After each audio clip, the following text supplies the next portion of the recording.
السلام عليكم نحمده ونصلي على رسوله الكريم أما بعد فأعوذ بالله من الشيطان الرجيم بسم الله الرحمن الرحيم সবাই আশা করি ভালো আছেন। আজকে আমাদের চতুর্থ ভিডিও, চতুর্থ জুমা। আজকে আমরা গত ক্লাসে আমরা যা শিখছিলাম কোরআন শরীফ তেলাওয়াত শুরু করার নিয়ম। তো আজকে আমরা শিখব পরবর্তী টপিক হচ্ছে মাখরাজ। মাখরাজ শব্দের অর্থ হচ্ছে বের হবার স্থান, যে স্থান থেকে বের হয়, মানে হরফগুলা বা উচ্চারণগুলা যে হরফগুলা যে জায়গা থেকে উচ্চারিত হয়, যেমন সেই হরফকে সেই জায়গার, মানে সেই হরফের মাখরাজ হচ্ছে সেই স্থানটা। তো মাখরাজ সম্পর্কে আজকে আমরা জানবো, হরফের মাখরাজগুলা, কোন হরফের মাখরাজ কোনটা, কোন হরফের বের হবার স্থান কোন জায়গায়। তো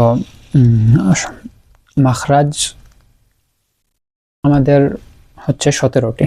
আমাদের হরফ তো আমরা জানি কয়টা, হরফ হচ্ছে 28টা বা 29টা, ঠিক আছে। তো মাখরাজ হচ্ছে 17টা, বা 17টা হচ্ছে স্থান।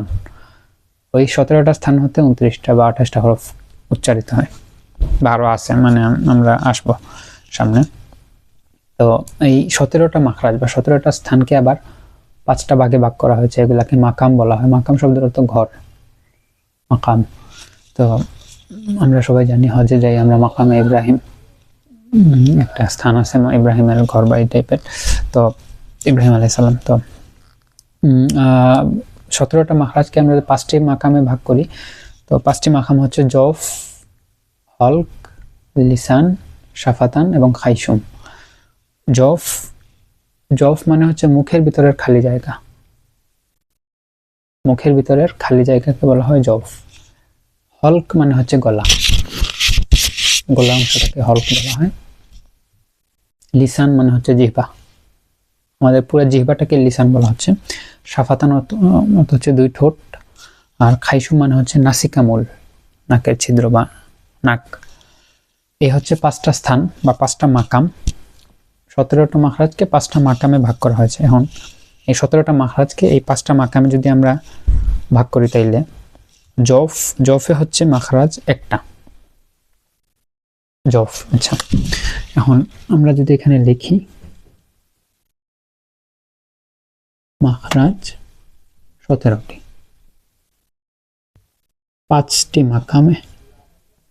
5টি মাকামে একটা হচ্ছে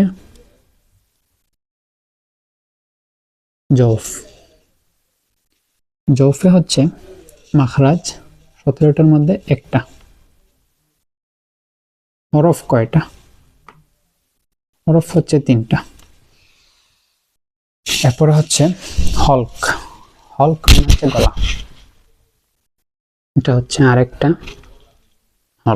হলকে হচ্ছে মাখরাজ 3টা, হলকে 3টা মাখরাজ, হরফ 6টা। এরপর হচ্ছে লিসান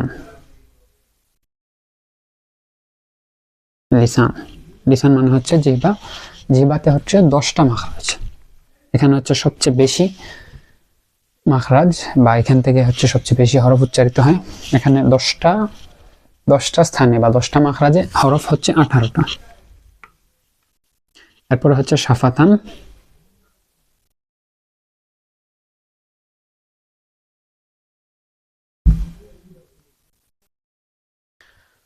শাফাতান 2 ঠোঁট। শাফাতান হচ্ছে মাখরাজ 2টা, হরফ হচ্ছে 4টা। আর একদম শেষে হচ্ছে খাইশুম বা নাসিকামূল।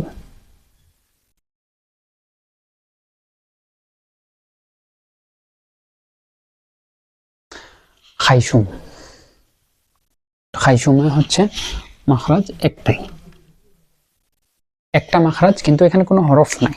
এই মাখরাজ বা এই উচ্চারণের স্থান থেকে কোনো হরফ, নির্দিষ্ট কোনো হরফ উচ্চারিত হয় না।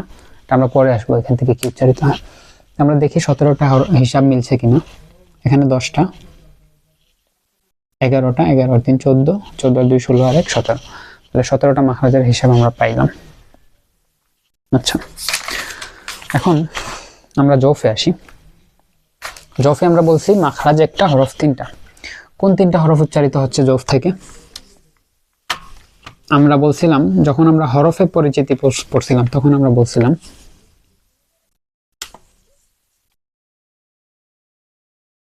হরফ যখন আমরা পড়ছিলাম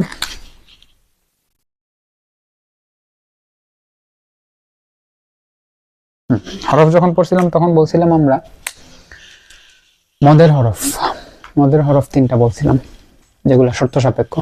মদ শরীর তো লম্বা করে পড়া আমরা জানি। তো জফ থেকে মদের হরফগুলো উচ্চারিত হয়, ওই একটা স্থান, একটা মাখরাজ। মদের হরফ 3টা, তাইলে আমরা পেয়ে গেলাম জফের মাখরাজ একটা, হরফ 3টার হিসাব পেয়ে গেলাম। একটা মাখরাজ, জফের মুখের ভিতরে খালি জায়গা, ওখান থেকে হরফ উচ্চারিত হয় 3টা হরফ কোনগুলা? মদের হরফ। আমি একটা শব্দ লিখি, কোরআন শরীফে একটা শব্দ আছে নু হি হা, নু হি হা। এই শব্দের মধ্যে আমরা মদের যে 3টা হরফই এই শব্দের মধ্যে চলে আসছে। মদের 3টা হরফ কি কি?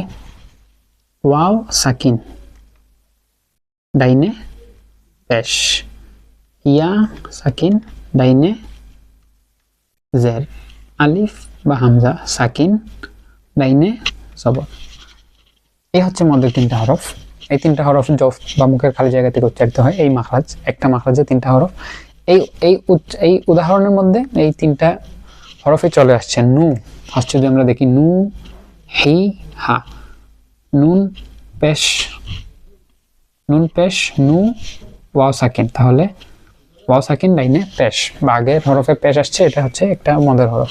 ইয়া সাকিন, হায়ের নিচে জের আছে, এটা একটা মদের হরফ। এবং হার উপরে জবর এবং পরের হরফ সাকিন বা আলিফ সাকিন, উপরে আগের হরফে জবর বা ডাইনে জবর।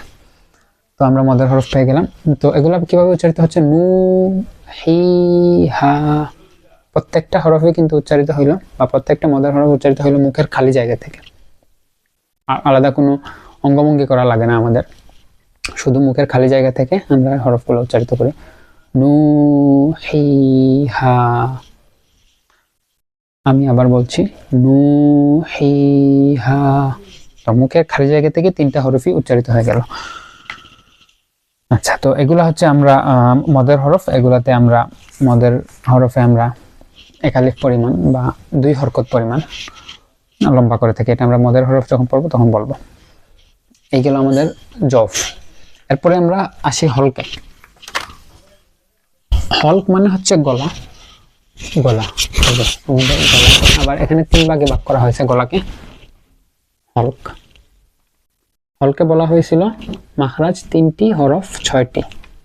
মাখরাজ 3টি, হরফ 6টি।